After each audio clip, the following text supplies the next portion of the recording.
Salam damai sejahtera buat kita semuanya. Kasus intoleransi di Desa Tangkil, Cidahu, Sukabumi diulangi lagi di Padang, yang kejadiannya mirip sama persis kasusnya dengan disertai pengerusakan. Sebegini parahnyakah moral orang yang mengaku beragama?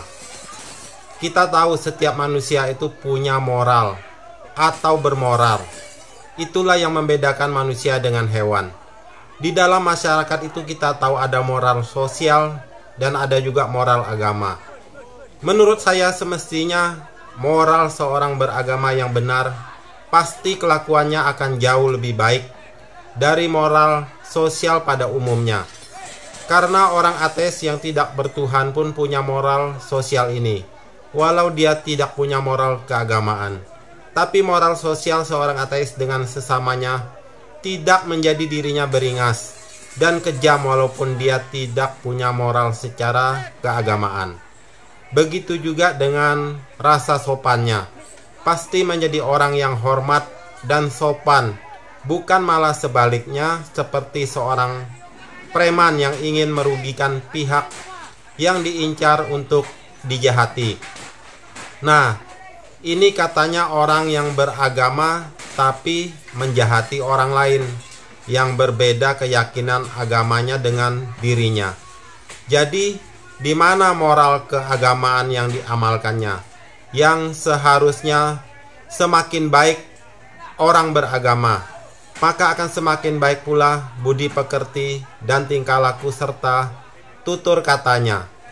Bukan malah menjadi garang, beringas, brutal, seperti hilang kendali jati dirinya sebagai orang yang bertuhan. Berikut kita saksikan video mereka yang secara keagamaan seiman dengan para oknum intoleransi itu, tapi mereka merasa malu melihat ulah para oknum intoleransi ini yang mencoreng agama mereka sendiri. Gua muslim, tapi malu dengan kejadian seperti ini. Islam dibikin malu sama jagoan kampung. Lu masih inget kan? Kasus retreat di Cidahu kemarin masih berjalan sekarang, belum selesai. Udah ada lagi yang sama persis. Bahkan pelakunya 9 orang sekarang. Lebih banyak. Gue gak paham 9 orang ini apa gak belajar dari 7 orang yang kemarin ditangkap di Cidahu. Ya, itu istrinya, keluarganya mendatangi kepala daerah bilang, "Pak, suami saya, adik saya, anak saya ini tulang punggung keluarga. Tolong dibebaskan." Ini akan sama kejadiannya dengan yang di Padang nanti. Keluarganya akan mendatangi wali kota bilang seperti itu. Pasti. Gue gak paham mereka ini apa gak belajar dari kejadian-kejadian sebelumnya. Apa gak sadar mereka ini mempermalukan agama mereka sendiri. Gue muslim, tapi malu dengan kejadian seperti ini. Gitu. Nah, konyolnya lagi, nanti akan ada orang yang bilang 3 tambah 2 sama dengan 5. Sama dengan 4 tambah 1 sama dengan 5. Caranya berbeda, tujuannya sama. Konyol. Kalau menurut saya bukan mereka tidak belajar ya, mungkin mereka tidak tahu informasi kejadian ada yang seperti yang mereka lakukan itu.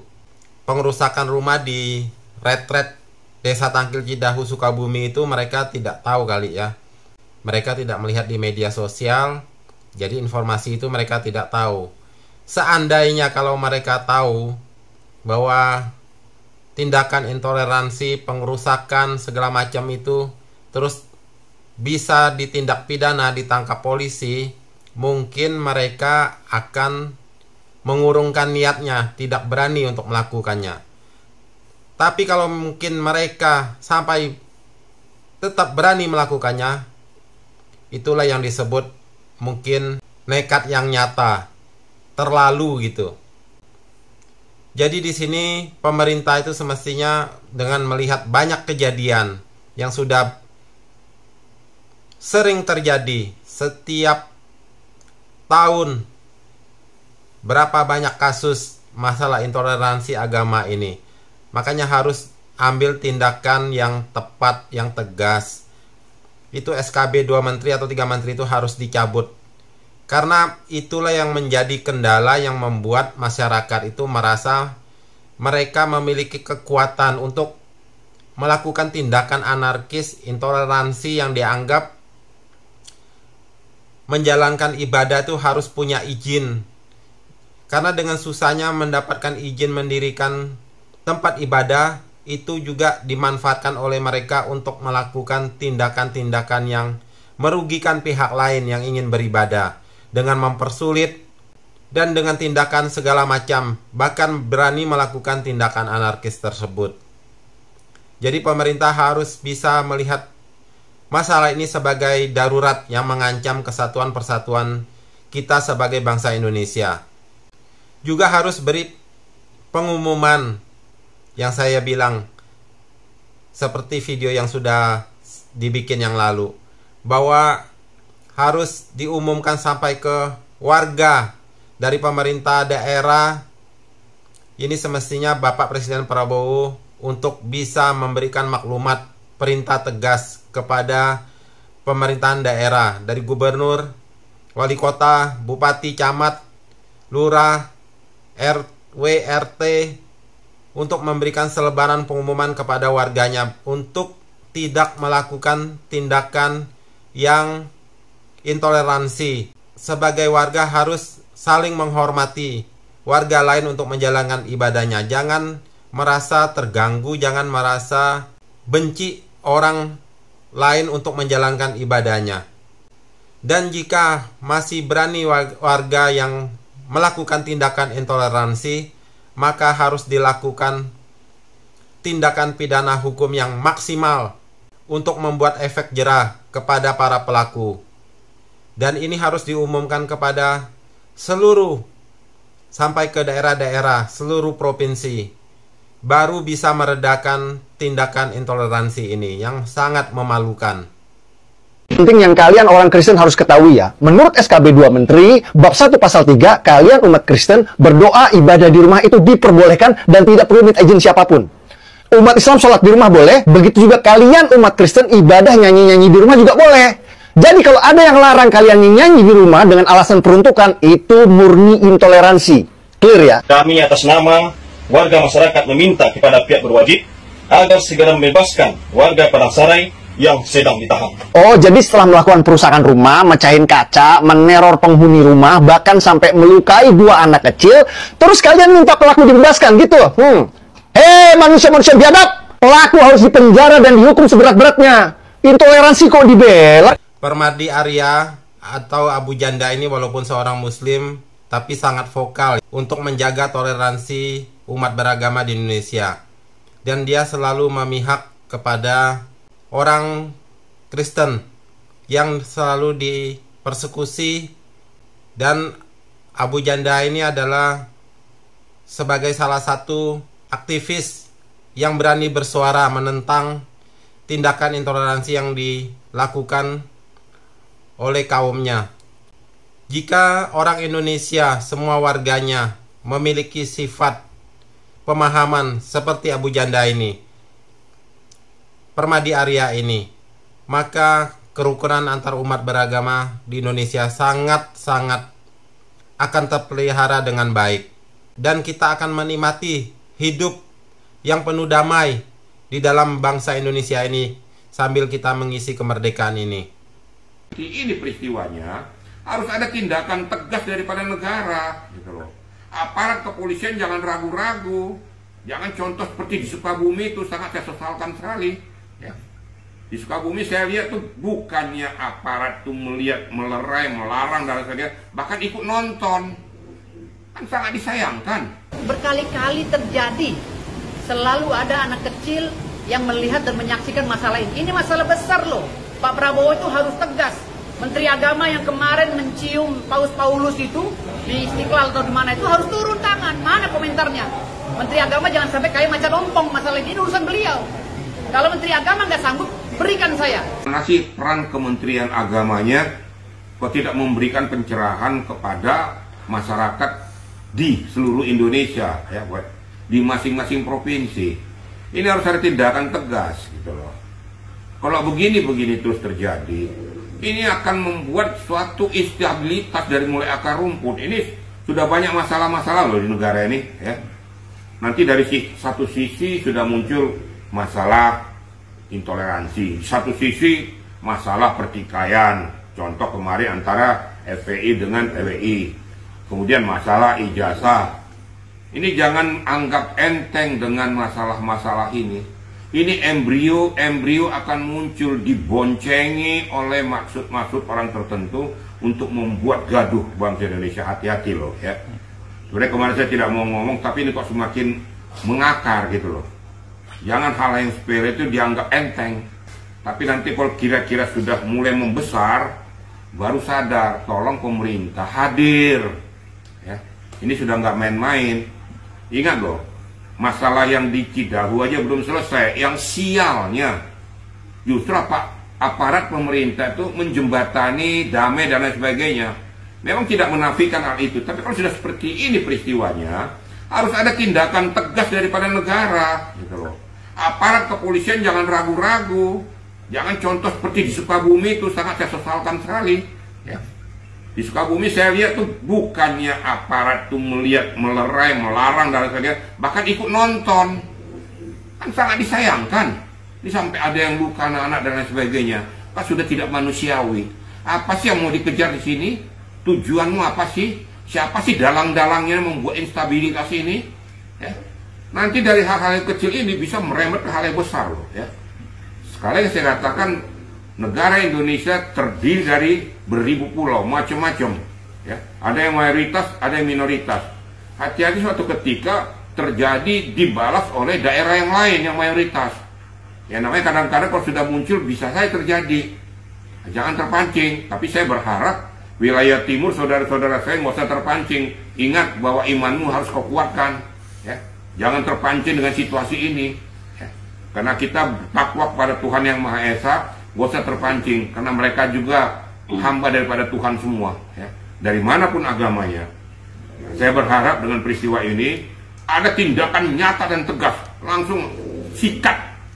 Bila penting pemerintah daerah yang berada di situ tidak bisa mengambil langkah-langkah tindakan tegas, copot aja ya, pemerintah copot aja, gak usah dimain-mainkan lagi, kasih justice langsung ya, seperti contoh Sukabumi itu copot sebenarnya tuh. Jangan dikasih kesempatan lagi dia menjabat kayak gitu. Kalau kasih menjabat, bukannya kau melakukan hal yang terbaik untuk menjadi palang daripada masyarakat. Justru menjadi salah satu pihak, membuat sepihak masyarakat itu melakukan langkah-langkah barbar itu. Ini yang menurut hemat saya. Jadi marilah kita berpikir jernih, kembalikan lagi pada pokok masalah. Harus ada tindakan nyata di Padang itu. Ya. Ingat, di Padang kalau lakukan kayak gitu nanti orang-orang Padang juga ada di daerah lain. Jangan main-main gitu loh. Jangan kau merasanya di daerahmu aja. Karena kita heterogen semua.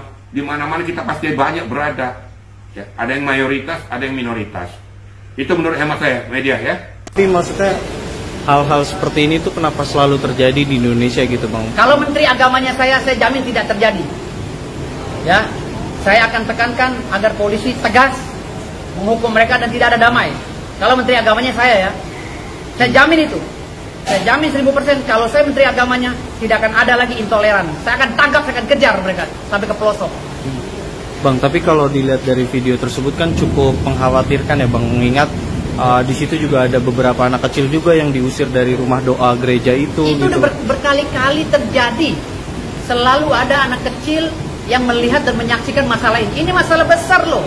Pak Prabowo itu harus tegas. Menteri Agama yang kemarin mencium Paus Paulus itu di Istiqlal atau di mana itu harus turun tangan. Mana komentarnya? Menteri Agama jangan sampai kayak macan ompong masalah ini urusan beliau. Kalau Menteri Agama nggak sanggup, berikan saya. Saya cinta dengan toleransi. Saya akan menjadi Menteri Agama dan saya akan kejar siapapun yang menghalang-halangi orang beribadah.